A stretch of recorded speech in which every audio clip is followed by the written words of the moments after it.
Students, page number 23 वर आता बघायचं आहे. पेज नंबर 23 वर आपण आहोत. तर पेज नंबर 23 वर आपण अचिवेबल पॉइंट पासून स्टार्ट करतोय. अचिवेबल जे अचीव करता येतं. अचीव म्हणजे काय? मिळवणे, प्राप्त करणे. आणि अचिवेबल म्हणजे काय? प्राप्त करता येण्यासारखं. मग काय प्राप्त करता येण्यासारखं? Setting goals that can be completed in the designated period of time. Setting goals म्हणजे काय? गोल सेट करणं. गोल सेट करणं म्हणजे ध्येय ठरवणं. That can be completed. ध्येय ठरवणं हे कंप्लीट करता येऊ शकते. कधी? In the designated period of time. जर आपण त्याचा टाइम डिझाइन केला असेल, म्हणजे आपल्याला जे ध्येय मिळवायचं आहे, जे प्राप्त करायचं आहे, त्याचा एक विशिष्ट टाइम आपण डिझाइन केला तर त्याच्यामध्ये आपलं जे गोल आहे ते गोल कंप्लीट करता येतं. म्हणजे आपण ठरवलं पाहिजे की मला माझं ध्येय पूर्ण करण्यासाठी किती काळ लागणार आहे. 5 वर्ष, 10 वर्ष, 3 वर्ष. तर जर आपण तसं ठरवलं तर आपल्याला त्या टाइम मध्ये आपलं गोल कंप्लीट करता येऊ शकतं. पुढे, often these goals may act like a stepping stones to help meet broader goals that further define a career. Often म्हणजे काय? नेहमी हे जे गोल्स आहेत, हे जी ध्येय आहे, ही ध्येय काम करतात स्टेपिंग स्टोन सारखी. स्टेपिंग स्टोन म्हणजे काय? पुढे जाण्याचं पाऊल. तर स्टोनचा अर्थ दगड होतो. म्हणजे आपण दगडांवरती, समजा एखाद्या नदीमध्ये जात आहोत तर नदीवरती काही दगड असतात बघा. मग ते दगडांवरती आपण पाय ठेवून पुढे जातो. पाण्यामध्ये पाय ठेवत नाही. तर एक एक दगड आपण पुढे जातो, एक एक पाऊल आपण पुढे टाकतो. तसं हे गोल्स आपल्याला एक एक पाऊल पुढे टाकायला मदत करतात. To help meet broader goals. Broader goal म्हणजे काय? मोठं ध्येय. आपलं ध्येय जर ब्रॉड आहे म्हणजे काय? जर मोठं आहे तर हे मोठं गोल प्राप्त करण्यासाठी, मिळवण्यासाठी आपल्याला हे छोटे छोटे गोल स्टेपिंग स्टोन, पुढे जाण्याची पावलं म्हणून मदत करतात. That further define a career. की पुढे जाऊन हे गोल्स आपलं करियर डिफाइन करतात. करियर म्हणजे काय? आपण ज्याच्यामध्ये कारकीर्द करणार आहोत, ज्याच्यामध्ये आपण आपलं भविष्य निवडणार आहोत, ते डिफाइन करायला. डिफाइन करणं म्हणजे काय? स्पष्ट करणं. म्हणजे या छोट्या छोट्या गोल्समुळे किंवा या गोल्समुळे आपलं जे फ्युचर आहे, आपलं जे भविष्य आहे, ते भविष्य आपण स्पष्ट करू शकतो. स्पष्टपणे त्याच्यावरती काम करू शकतो. पुढे, as students we can't become a president, a prime minister, but can hope to reach those heights in future. आता एक्झाम्पल दिलंय की ॲज अ स्टुडंट, एक स्टुडंट म्हणून आपण आता प्रेसिडेंट बनू शकत नाही. सध्या जर आता आपण विचार केला तर आपण विचार करू शकत नाही की प्रेसिडेंट बनू. प्रेसिडेंट म्हणजे काय? प्रेसिडेंट ऑफ इंडिया, भारताचे राष्ट्रपती आपण बनू शकत नाही.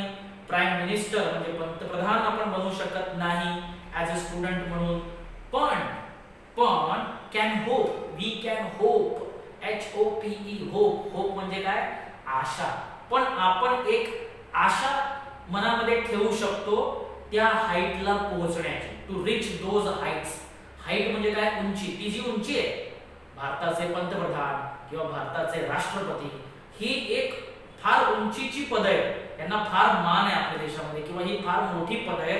तर त्या पदापर्यंत पोहोचण्याची आशा भविष्यात त्या उंचीपर्यंत पोहोचण्याची आशा आपण आपल्या मनामध्ये ठेवू शकतो. आपण बनू शकत नाही, पण आपल्या मनामध्ये ती होप, ती आशा ठेवू शकतो. ओके, हा होता अचिवेबल पॉइंट. आता पुढचा पॉइंट, रिअलिस्टिक. आपलं जे एम आहे, आपलं जे गोल आहे, ते गोल रिअलिस्टिक असलं पाहिजे. रिअलिस्टिक म्हणजे काय? वास्तववादी, रिअल. काहीतरी खरोखर तुम्ही जो विचार केलाय तो वास्तवात असला पाहिजे. उगाच स्वप्नामध्ये जगायचं नाही. रिअलिस्टिक काय म्हणते? Realistic, it is important to create goals that are within one's current skill set or area of expertise.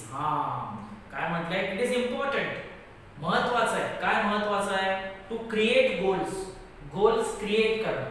Goals create करणं म्हणजे काय? गोल ठरवणं, आपलं ध्येय निर्माण करणं असं म्हणूया आपण. क्रिएट म्हणजे काय, निर्माण करणं, आपलं ध्येय निर्माण करणं. That are within one's current skill, की जे ध्येय एखाद्याच्या सध्याच्या स्किल मध्ये असेल. स्किल म्हणजे काय, कौशल्य. माझ्याकडे जे कौशल्य आहे त्या कौशल्याशी संबंधित माझं करिअर निर्माण करणं हे महत्त्वाचं आहे. म्हणजे समजा मला चांगलं गाता येतं तर गाण्याच्या संबंधी माझं करिअर निर्माण करणं गरजेचं आहे. किंवा माझं गणित चांगलं आहे तर मी एक बाबा मॅथ्स मध्ये जाऊन पुढे इंजिनिअरिंग करू शकतो का, मॅथ्स जर मला चांगलं असेल तर आपल्याकडे जे करंट स्किल आहे, जे सध्याचं कौशल्य आहे, त्या कौशल्याशी निगडित गोल्स क्रिएट करणं, ध्येय निर्माण करणं इम्पॉर्टंट आहे. और एरिया ऑफ एक्सपर्टाइज. आता एरिया ऑफ एक्सपर्टाइज म्हणजे काय, तर तज्ञ. एखाद्या गोष्टीमध्ये तज्ञ असणं, एखाद्या गोष्टीमध्ये प्रवीण असणं, कुशल असणं ज्याला आपण म्हणतो. म्हणजे आपण ज्या गोष्टीमध्ये कुशल आहोत, ज्या गोष्टीचं आपल्याला करंट सध्याचं कौशल्य आपल्याकडे आहे, त्या कौशल्याशी संबंधित गोल्स तयार करणं महत्त्वाचं आहे. माझ्याकडे काय आहे, माझ्याकडे कोणतं कौशल्य आहे, मी कुठल्या गोष्टीमध्ये कुशल आहे, एक्सपर्ट आहे, ती गोष्ट मी पुढे माझ्या ध्येयासाठी वापरणं महत्त्वाचं आहे. पुढे जाऊ. Building expertise takes time, so expecting to become an expert in a short amount of time is unrealistic. Building expertise. Building expertise म्हणजे काय, becoming expert.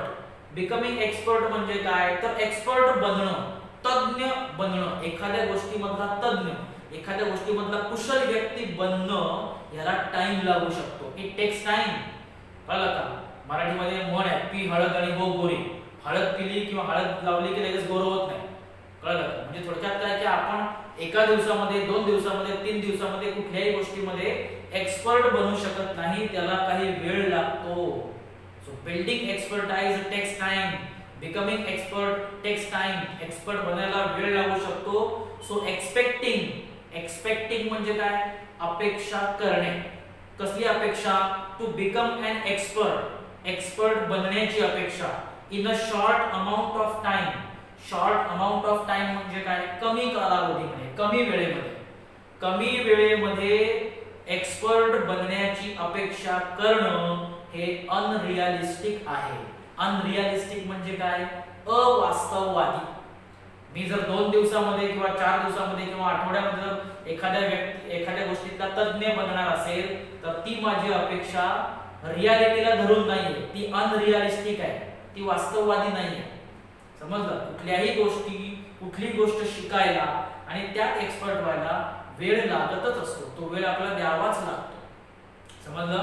आपल्याकडे काही जादू किंवा चमत्कार नाहीये की ती जादूची कांडी फिरवली आणि आपण त्या गोष्टीमध्ये एक्सपर्ट झालो, असं होत नाही. हे अनरिअलिस्टिक आहे अशी अपेक्षा करणं. पुढे जाऊ. Being realistic will make it easy to be successful at attaining goal. Being realistic, आपण रिअलिस्टिक असलं पाहिजे. रिअलिस्टिक म्हणजे काय, वास्तववादी.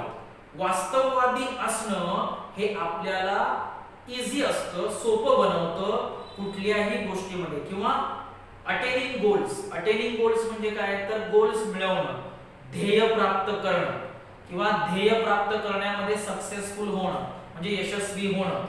म्हणजे रिअलिस्टिक असणं, वास्तववादी असणं हे आपले ध्येय प्राप्त करण्यामध्ये यशस्वी होण्यासाठी आपल्याला मदत करतं. जेव्हा आपण वास्तववादी असतो तेव्हा आपलं ध्येय प्राप्त करण्यासाठी आपल्याला या वास्तववादी असण्याची, रिअलिस्टिक असण्याची हेल्प होते, मदत होते.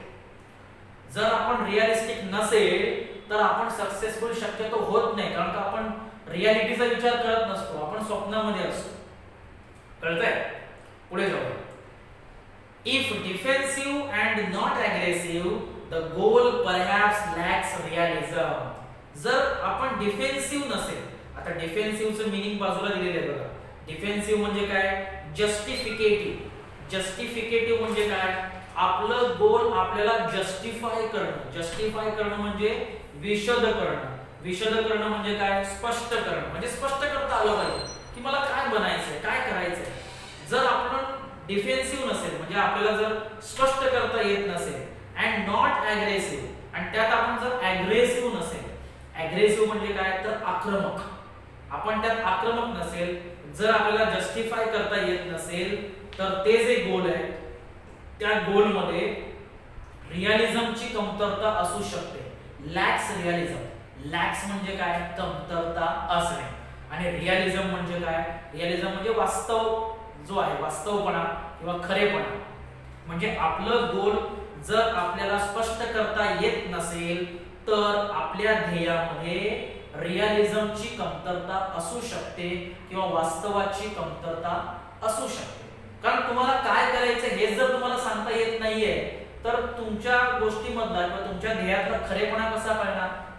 तुम्हाला काय करायचं हे जर तुम्हाला जस्टिफाय करता येत असेल, जर तुम्हाला सिद्ध करता येत असेल, तर तुमच्या गोलमध्ये रिअलिझम असतो, तुमच्या ध्येयामध्ये जो खरेपणा, जो वास्तवपणा असतो असं सांगितलंय. आणि नसेल तर रिअलिझम नसतं किंवा त्याची कमतरता असते. पुढे जाऊ. We must have the clear picture in mind and must have the ability to adhere to that picture. We must have the clear picture. आपल्या मनामध्ये त्याचं क्लिअर पिक्चर असलं पाहिजे की मला काय बनायचंय याची प्रतिमा, स्पष्ट प्रतिमा आपल्या माइंड मध्ये असली पाहिजे. And we must have the ability, आणि ती ॲबिलिटी आपल्याकडे असली पाहिजे. ॲबिलिटी म्हणजे काय, क्षमता. कुठली क्षमता, टू अधेर. टू अधेर म्हणजे to bind. Okay, to bind. Bind म्हणजे काय, चिटकून राहणं. कशाला चिटकून राहायचंय, to adhere means to bind to that picture. तुमच्या मनामध्ये जी प्रतिमा आहे, तुमच्या करिअरची, तुमच्या गोलची, तुमच्या ध्येयाची जी प्रतिमा आहे, जे पिक्चर आहे, त्याला चिकटून राहण्याची तुमची क्षमता असते पाहिजे. चिकटून म्हणजे काय, आता डिप लावून चिकटून लावायचं का, नाही नाही, म्हणजे तुम्ही तुमच्या ध्येयाचा सतत विचार केला पाहिजे, त्याला सोडलं नाही पाहिजे अर्ध्या वाटेवरती. ओके, आपल्या ध्येयाशी सतत एकनिष्ठ आणि चिकटून राहण्याची क्षमता आपल्या मनामध्ये असली पाहिजे. ओके, रिअलिस्टिक पार्ट हा आपला संपला. पुढचा पार्ट टाइम बाउंड. आता टाइम बाउंड म्हणजे नेमकं काय, time bound establish time parameters around each goal as it will help increase focus and accountability. Establish करणं, एस्टॅब्लिश करायचं म्हणजे काय करायचं तर टाइम पॅरामीटर सेट करायचे. टाइम पॅरामीटर सेट करायचे म्हणजे काय, वेळेचं जे मापदंड आहेत, वेळेचे नियम, की किती वेळ लागणार आहे, 10 मिनिटं, 10 मिनिटं म्हणण्यापेक्षा 10 वर्ष, 5 वर्ष, तर हे वेळेचे पॅरामीटर प्रस्थापित करणं, वेळेचे नियम, पॅरामीटर म्हणजे नियम किंवा निकष प्रस्थापित करणं तुमच्या गोल भोवती, अराउंड ईच गोल, प्रत्येक ध्येयाभोवती वेळेचे पॅरामीटर सेट करणं हे आपल्याला हेल्प करतं. इट विल हेल्प, आपल्याला मदत करतं. कसली मदत करतं, इन्क्रीज फोकस, फोकस वाढवण्यासाठी. फोकस म्हणजे काय, फोकस म्हणजे आपली एकाग्र करण्याची शक्ती, एकाग्र वृत्ती, आपल्या ध्येयावर आपले लक्ष केंद्रित करण्याची वृत्ती वाढवायला मदत होईल जेव्हा आपण त्या ध्येयाचे वेळेचे नियम प्रस्थापित करू, की माझं ध्येय अमुक अमुक वेळामध्ये कंप्लीट होणार आहे, असं जेव्हा आपण पॅरामीटर सेट करतो तेव्हा आपलं लक्ष आपल्या ध्येयावरती एकाग्र करायला त्याची मदत होते. अँड अकाउंटेबिलिटी, अकाउंटेबिलिटी म्हणजे काय, त्याला आपण उत्तरदायित्व म्हणतो. उत्तरदायित्व म्हणजे काय, एक प्रकारची जबाबदारी. आपल्यावरती जबाबदारी येते की मला 3 वर्षामध्ये, मला 5 वर्षामध्ये माझं ध्येय पूर्ण करायचं आहे. ती जबाबदारीची जाणीव होते जेव्हा आपण आपलं गोल पूर्ण करतो, गोलच्या भोवती टाइम पॅरामीटर सेट करतो. जर आपण टाइमच ठरवला नसेल की किती टाइम लागणार आहे तर आपण जबाबदारीने वागत नाही, ती जबाबदारी आपली ठरत नाही. ओके, पुढे. To reduce weight we know how to go about it. आता एक एक्झाम्पल दिले की जर आपल्याला वेट कमी करायचं, टू रिड्यूस म्हणजे कमी करणं, जर आपल्याला वजन कमी करायचं असेल तर आपल्याला माहित असलं पाहिजे किंवा आपल्याला माहित असतं how to go about it, how to work about it, त्याच्याबद्दल काम कसं करायचं. तर मला माझं वजन कमी करायचं आहे तर त्याच्याबद्दल काय काय करायचंय, मला काय खायचंय, काय नाही खायचंय, कसा एक्सरसाइज करायचा आहे, हे सगळं मला माहित असतं, आपल्याला माहित असतं. But within consistent time bound action it never becomes a reality. But without consistent time bound action. जर कन्सिस्टंट म्हणजे काय, स्टेडी म्हणजे काय, स्थिर. जर स्थिर, ज्याला आपण म्हणूया आपला जर एक ठरलेली जर आपली टाइम बाउंड ऍक्शन नसेल, म्हणजे ठरलेल्या वेळेमध्ये जर कृती होत नसेल, ठरलेल्या वेळेतल्या कृतीशिवाय वेट रिड्यूस करणं, वजन कमी करणं ही कधीही रियालिटी होऊ शकत नाही. रियालिटी म्हणजे वास्तव. म्हणजे जर तुम्ही ठरवलं की मला 3 महिन्यामध्ये वजन कमी करायचं आहे, तर आपण एक टाइम बाउंड ऍक्शन करतो. पण जर हे आपण ठरवलं नसेल तर 3 महिन्यात काय 6 महिन्यामध्ये सुद्धा आपलं वजन कमी होणार नाही, कारण आपण ठरवलेलंच नाही, आपण त्याला टाइम बाउंड पॅरामीटर सेट केलेलाच नाही, होय की नाही. So it may be exercise, diet and stress free thoughts.